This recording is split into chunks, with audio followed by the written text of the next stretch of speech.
हे परीक्षित, चंचा ये चराचर जगत में जो भी कुछ दिखाई दे रहा है ये परमात्मा नारायण का विराट रूप है। कितनी सुंदर बात कही। ईश्वर दिख इसलिए नहीं रहा कि क्योंकि उसके ऊपर 7 परतें लगी हैं। इन 7 परतों के अंदर परमात्मा विराट रूप से बैठा हुआ है। परीक्षित राजा ने पूछा 7 परतें कौन कौन सी हैं? तो बता दिया कि अंडकोशे शरीरेस्मि सप्तावरणम संयुते वैराज पुरुषो योसौ भगवान धारणाश्रय। परमात्मा का जो विराट रूप है उसके ऊपर 7 परतें लगी हैं। ये 7 परतें कौन कौन सी हैं? जल गिनते आप रहना, बोलता मैं रहूंगा। एक काम मैं कर रहा हूं तो एक आप भी करो। पूरी कथा में आधे के पार्ट न रहो। कुछ मुझे करना है तो कुछ आपको भी करना है। मैं बोल रहा हूं, गिनती आप करो।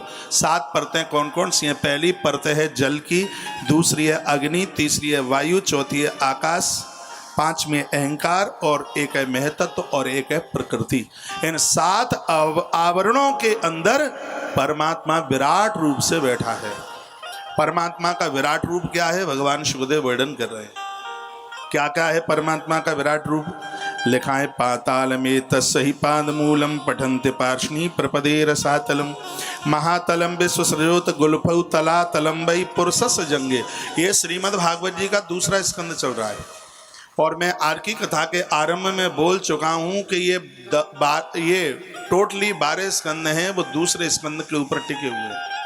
इसमें क्रम और सद्यो मुक्ति का वर्णन है और इसमें परमात्मा के विराट रूप का वर्णन किया है। परमात्मा का ये विराट रूप यदि सुन लिया तो किसी से दुश्मनी, किसी से बैर रहेगा ही नहीं, किसी की हम हिंसा कर ही नहीं पाएंगे। बताया गया है कि पाताल में तस्हि पाद मूलम पठन्ति पार्ष्णी प्रपदे रसातलम। बताया गया कि ये जो पाताल है वो भगवान के तलवे हैं। 14 भुवन है ना, अतल वितल सुतल तलातल सातल पाताल जल लोक तब मेर सत्य और धर्म लोक, ये 14 भुवन है। 7 नीचे हैं 7 ऊपर हैं, दोनों को मिलाकर के 14 भुवन। मंदोदरी ने कहा 14 भुवन एक पति होई। इन 14 का मालिक एक ही है, परमात्मा ही है उसका मालिक है। तो 14 भुवन क्या है? नारायण की, परमात्मा के विराट रूप के जो तलवे हैं वो पाताल है। एड़ियां हैं और एड़ियां और जो पंजे हैं वो रसातल है। एड़ी के ऊपर एक गांठ जैसी होती है वो महातल है। पैर की पिंडियां तलातल हैं। दोनों घुटने सुतल और वितल हैं, सुतल अतल, और उनकी जो जांघें हैं वो वितल है, उसके पेंडे हैं वो भूतल है, और जो भगवान की विराट रूप की जो नाभि है वो आकाश है। परमात्मा की जो छाती है वही स्वर्गलोक है। तो स्वर्गलोक है वो भगवान की छाती है, नाभि आकाश है। भगवान का जो कंठ है, जो गला है वो महरलोक है। ध्यान से सुनिएगा, कथा लीलावती और कलावती वाली नहीं है। थोड़ा सा दिमाग के ऊपर जोर दोगे तो एक एक बात बिल्कुल फिट बैठती हुई जाएगी, बहुत आनंद आएगा। थोड़ा सा भी मस्तिष्क कथा में आनंद हो जाएगा। ये स्वर्ग लोक है वो परमात्मा विराट भगवान की छाती है, और जो मेहर लोक है वो भगवान का कंठ है। जन लोक है वो भगवान का मुख है, और जो भगवान का ललाट है वही तपलोक है। भगवान का जो मस्तिष्क है वही सत्यलोक है।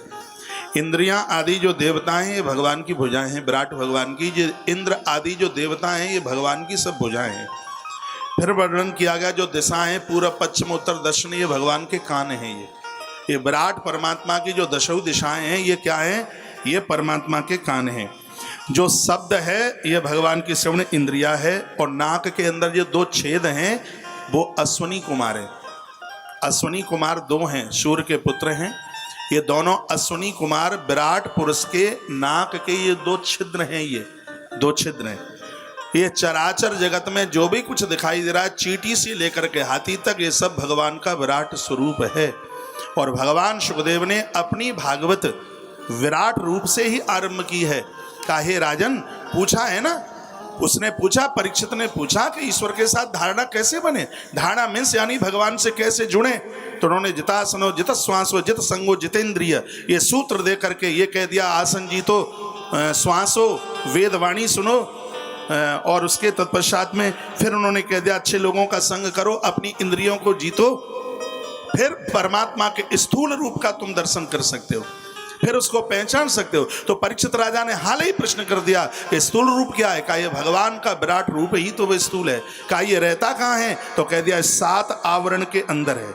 अंड कोशे शरीरोस्मि सप्त आवरण संयुत। फिर पूछा गया कि 7 आवरण कौन से हैं? का जल, अग्नि, वायु, आकाश, अहंकार और महातत्व और प्रकृति, इसके अंदर भगवान विराट रूप से प्रकट है। तो वो जो भी कुछ दिखाई दे रहा है वो सब भगवान का विराट रूप है। परमात्मा के तलवों से शुरुआत करी है। ये जो पाताल है वो भगवान का तलवा है, आप सुन रहे थे। भगवान का हृदय के बारे में, भगवान का जो ललाट है स्वर्गलोक है, अभी आप सुन रहे थे। फिर का जो शब्द है वो श्रवणेन्द्रियां हैं, और जो अंदर के जो छेद हैं नाक में, ये क्या है? ये अश्विनी कुमार ही विराट स्वरूप के नासिका के 2 छिद्र हैं। फिर बताया गया ददकती हुई जो अग्नि है ये भगवान विराट रूप का मुख है। ददकती हुई अग्नि, अंतरिक्ष है वो विराट भगवान का नेत्र है। और देखने की जो शक्ति है, परमात्मा जिस शक्ति के द्वारा देख रहा है, ये सूर्य भगवान की देखने की शक्ति है। और जो पलकें हैं भगवान की वो दिन और रात हैं। जैसे हमारी आंख के ऊपर 2 पलकें हैं, ऐसे विराट स्वरूप के भी 2 पलक हैं। विराट स्वरूप के 2 पलक क्या हैं? एक है दिन और एक है रात्रि। फिर बताया कि भ्रूविलास, भ्रूविलास कहते हैं भ्रुकुटी, ये वाला जो स्थान है ये क्या है? ये ब्रह्मलोक है। भ्रुकुटियाँ, परमात्मा की जो भ्रुकुटी है वो ब्रह्मलोक है। और तालु, तालु जहाँ जीभ जुड़ी हुई होती है नीचे से, उसको तालु कहते हैं। ये तालु क्या है? जो जल है ये भगवान का तालु है। और फिर तत्पश्चात बताया गया कि ब्रह्मरंध्र क्या है? वेद ही तो ब्रह्मरंध्र है। ये वाला हिस्सा, ये ब्रह्मरंध्र ये है। ये क्या है? ये वेद भगवान ही परमात्मा का ब्रह्मरंध्र है। इसलिए वेद का स्वाध्याय तो सबको ही करना चाहिए। यमराज भगवान की दाढ़, जो यम है वो भगवान विराट भगवान की दाढ़ें हैं। और जो परमात्मा सबके ऊपर स्नेह करता है, स्नेह क्या है? ये परमात्मा के दांत हैं। और मुस्कुराहट, आदमी कितना भी कुरूप हो लेकिन हंसता हुआ वो बहुत अच्छा लगता है। तो कहा ये मुस्कान क्या है? का माया ही भगवान की मुस्कान है। हंसना, मुस्कुराहट होना, ये सब बातें लिखी हैं। ये सब इसमें वर्णन। द्वई जानुनी सुतलम विश्वमूर्ते द्विलम वितलम चातलम च मयि तलम तद्धनम मयि पते नवस्तलम नाभिसरुण गृणंती। जो इस श्लोक में लिखा है, जो अभी मैं पूरा उसका अर्थ बोल गया हूँ कि नाभि भगवान की आकाशता है। सत्यम तो शीर्षाणी सहस शीर्षण, भगवान के हजारों हजारों मस्तिष्क हैं, वही सत्य लोक है। घ्राणे च अंत अश्वनी कुमारम, घ्राण के अंदर 2 छेद हैं वो अश्वनी कुमार। ये सब इन श्लोकों में लिखा है। अब लिखा है हासो जननो माद करी च माया, यानी जो भगवान की मुस्कुराहट है वही माया है। तो वर्णन है हासो जनोन माद करी च माया दुरंत सर्गो यदपांग मोक्ष है। बहुत ध्यान से सुनिएगा, भगवान की जो मुस्कुराहट है तो वही माया है। विराट रूप का वर्णन किया जा रहा है। फिर कहा गया कि अब रह गए ठाकुर जी के, परमात्मा के विराट रूप के 2 होठ। कहा दिया होठ क्या है? कि लज्जा ऊपर का होठ है और लोभ नीचे का होठ है। परमात्मा देखो, बीड़ो तरोष्टो धर एव लोभो धर्मस्तनो धर्ममतुष्य पृष्ठ, यानी ऊपर का जो होठ है वो लज्जा है और नीचे का जो होठ है वह लोभ है। वो तरुष्टे लज्जा धरुष्टो लोभो धर्मस्तनः, भगवान की जो छाती है वो धर्म है। और क्या लिखा? पृष्ठम अधर्म प्रजापति, जो भगवान की जो पीठ है वही अधर्म है। परमात्मा की जो पीठ वह अधर्म है। जितनी भी ये नदियां हैं ये सब भगवान की विराट रूप की नाड़ियां हैं। ये जितनी भी नदियां दिख रही हैं ये सब क्या है? ये भगवान की नाड़ियां हैं। और मलमूत्र की इंद्रियां ये प्रजापति नाम के देवता हैं।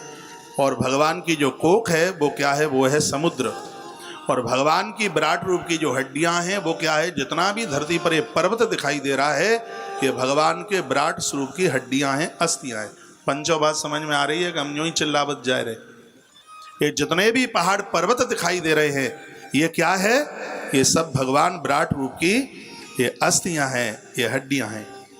और ये जितने भी पेड़ वृक्ष दिखाई दे रहे हैं ये सब भगवान के रोम हैं, और ये वायु है वो भगवान की श्वास है, और जो समय है जिसको काल कहते हैं भगवान की चाल है। जो ये समय दिखाई देता है ना, 8 बज गए, 9 बज गए, 3 बज गए, 4:45 बज गए, ये क्या है? ये विराट स्वरूप का, ये विराट रूप की ये चाल है। और क्या कह दिया गया है कि सचंद्रमा सर्वविकार कोशः, विकार तो हर चीज में होता है, विराट रूप का भी विकार है। और उसका विकार क्या है कि चंद्रमा उसका विकार है, और उनके केस हैं बादल, ये जितने भी बादल दिखते हैं वो भगवान के केस हैं। परमात्मा के वस्त्र क्या हैं? जो संध्या का समय है वो भगवान का वस्त्र है, और तत्पश्चात में है तत्व भगवान का चित्त है, और रुद्र ही भगवान का अहंकार है। घोड़े, खच्चर, ऊंट, हाथी ये सब भगवान के नख हैं, विराट रूप के नाखून हैं। वन में जितने भी मृग इत्यादि ये सब दिखाई देते हैं ये भगवान की कमर है। उसके तत्पश्चात मनु बुद्धि है, और मनु की जितनी भी संतान है उसे मनुष्य कहते हैं। हमें और आपको मनुष्य क्यों कहा गया? क्योंकि हम श्री मनु जी महाराज की संतान हैं। तो इसमें वर्णन किया गया है, बताया गया मनु मनीषा मनुजो निवास है, मनु मनीषा मनुजो निवास है। यहाँ पर पूछ लिया गया है कि परमात्मा का घर कहाँ है जहाँ ईश्वर रहता है? तो मनु जी महाराज की जो संतान है जिसे मनुष्य कहते हैं, और मनुष्यों का जो हृदय है वही भगवान को रहने का ठिकाना है। परमात्मा मनुष्य के हृदय में रहता है। रामायण का एक सोरठा देखिए, प्रणव पवन कुमार खल वन पावक ज्ञान घन। राम जी का निवास स्थान कहाँ है? राम जी कहाँ रहते हैं? प्रभु श्री राम जी का रहने का स्थान कहाँ है? प्रणव पवन कुमार खल वन पावक ज्ञान घन। जिसने अपने सदाचार के द्वारा दुर्गुण रूपी राक्षसों को जला दिया है, जासु हृदय आगार बसही राम सर चाप धर। जिसके हृदय में विकारों के दुर्गुण जिस संयमी पुरुष ने उसको जला करके खाक कर दिया है, सुखदेव भगवान भी कहते हैं परमात्मा उनके हृदय को अपना निवास स्थान बना लेता है। तो सुखदेव मुनि ने कहा कि विराट भगवान को जो रहने की जो जगह है, वो रहने की जगह क्या? विचित्र मनु मनीषा मनुजो निवास। जितनी भी मनु जी महाराज की संतान है जिसे मनुष्य कहते हैं, और जिनके अंदर दुर्गुण नहीं है, उनके हृदय को भगवान ने अपना निवास स्थान बना लिया है, वह उनका निवास स्थान है। और फिर चारों वर्णों तक चल करके आ गए। ब्रह्माननम, आनन कहते हैं मस्तिष्क को, आनन मुख को कहते हैं। तो भगवान सुखदेव कहते हैं कि ब्राह्मण भगवान का मुख है, क्षत्रिय भुजो महात्मा। संत भी कहते हैं कि क्षत्रिय भगवान की भुजा है, तो जितना भी क्षत्रिय समुदाय है ये भगवान की भुजा है। आननम ब्रह्मन, ब्राह्मण है वो भगवान का मुख है, क्षत्रिय भुजा है। विरूपस्त्रस्त सुस्त कृष्ण वर्णा, जो जंगा है उधर से लेकर के यहाँ जांगों तक का जो स्थान है, ये क्या है? ये वैसे ही भगवान की जंगा है। और उसके तत्पश्चात फिर आगे वर्णन कर दिया जो भगवान के जो चरण हैं, चतुर्थ वर्ण का व्यक्ति, चौथा वर्ण ही भगवान के चरण हैं। इस प्रकार से परमात्मा के विराट रूप का वर्णन किया। सुखदेव भगवान कहते हैं, राजन यानस विग्रह से सन्निवेश कथितो मयाते। धिक्कार उस व्यक्ति के लिए जो संसार में आसक्त रह करके और अपने अधोपतन की तरफ बढ़ रहा है। ऐसे विराट रूप के साथ में, परमात्मा के साथ में इस व्यक्ति को जुड़ करके अपने जीवन का उद्धार करना चाहिए। परीक्षित, ये व्यक्ति खाने के लिए भाग रहा है, दुनिया भर का अन्याय अपराध करता है, पहनने के लिए। चीराण किम पत्न संति दिसंति भिक्षाम नवाग्रशा परिवृत्ता। का दुनिया के सभी पेड़ खत्म हो गए हैं? क्या वो खाने को फल नहीं दे रहे हैं? क्या अपनी लज्जा को ढकने के लिए चीराणी किम पथि न संति दिसंति भिक्षाम नवाग्र परिवृत्ता, वो वृक्षों की छाल के द्वारा अपनी लज्जा को ढक सकता है। कोहनी हाथ का तकिया बना करके आराम से धरती को गद्दा बना करके सो सकता है। ये तमाम बातें भगवान सुखदेव मुनि ने पूर्ण वैराग्य, क्योंकि परीक्षित राजा ने ये पूछा था कि घर क्यों नहीं छूटता, तो उन्होंने ये बता दिया था कि वैराग्य की जब तक खड़गता नहीं होगी तब तक ये छूटेगा कैसे।